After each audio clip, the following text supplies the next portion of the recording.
Also in the news, I think we mentioned this earlier, the Veterans Agency, the VA nominee, what's it, Sonny or Rocky Sonny? You're so Sonny. you want him to be Sonny, man. Sonny Jackson. This is the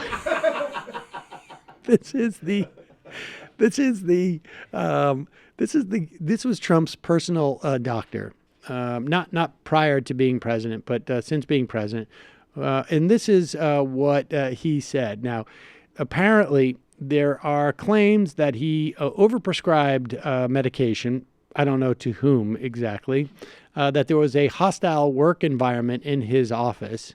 That there was some significant enough drinking going on. This is both Democrats and some Republicans, apparently, that have raised these problems.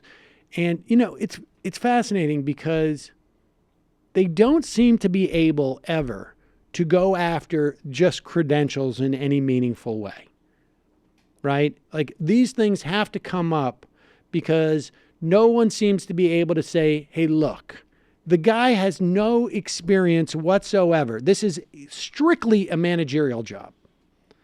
And I guess arguably also a fairly political one. There's no indication that he has experience in either field in any fashion whatsoever. And this is not a small bureaucracy. And this is also not a position where, it's not as if there aren't issues that are going on in the VA right now that you need someone who is adept at managerial. You can talk about an executive job and why there needs to be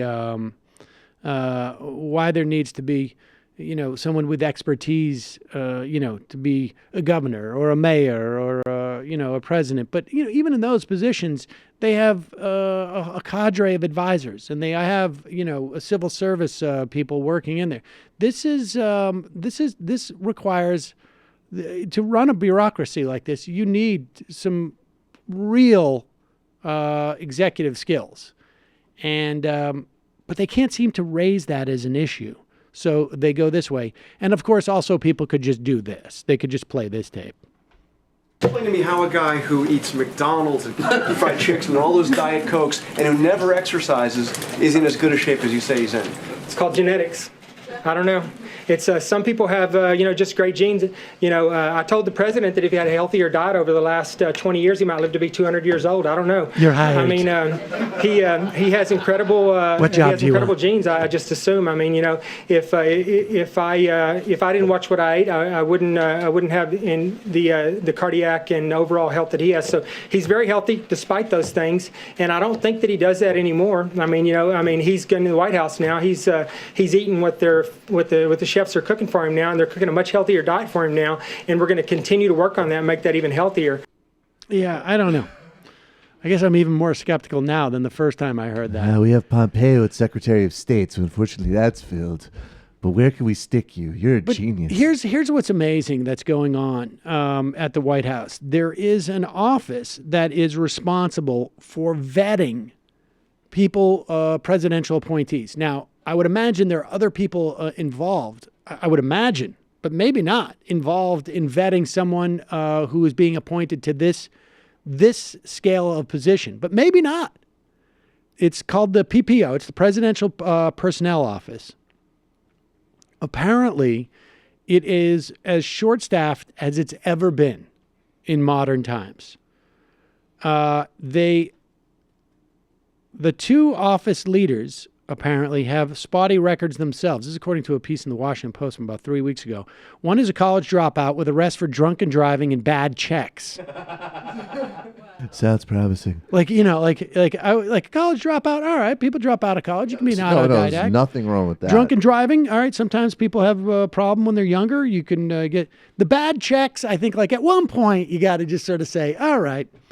And then there was another guy who was a Marine Corps reservist with arrest for assault, disorderly conduct, fleeing an officer, and underage drinking. So, I mean, now... What happens when an officer Now, these comes guys in? also, I should say, these aren't like, oh, they're like, I think they're in their early 30s. Under President Trump, the office was launched with far fewer people than in prior administrations. It has served as a refuge for young campaign workers, stopover for senior officials on their way to other posts. One senior staffer has had 4 relatives receive appointments through the office. Little by little, we're becoming Azerbaijan, guys. Well, it's the goal. I gotta say, we're doing a great job. Don't know where you got that idea that you could just appoint your relatives. Don't know where It's working, and it's very exciting. Since the inauguration, most of the staffers in the PPO have been in their 20s, some with little professional experience apart from their work on Trump's campaign. But the good news is the offices have become something of a social hub. This is where young staffers from throughout the administration stop by to hang out on couches. It's like the Olympic Village. Smoke vape pens, and also play drinking games in the office called icing. This is that is to celebrate the deputy director's 30th birthday. Dude. Now, icing, in what I think is the dumbest game ever invented, involves hiding a bottle of Smirnoff Ice, which is a flavored malt liquor, and demanding that the person who discovers it, in this case the deputy director, guzzle it. So I guess the idea is like, hey man, will you go into that drawer and get me some Scotch tape? And the guy goes to get Scotch tape and goes, ah, you got iced. There's booze in there. Gotta drink it all. And you have to drop to one knee as well. Is that right? Mm-hmm. Yeah, someone has to buy Smirnoff Ice, right? Finally, somebody taking a knee for a good reason. Oh, is this an icing? Can't rely totally on 20-year-old girls. What's he doing? Oh, that was just for me. Sorry.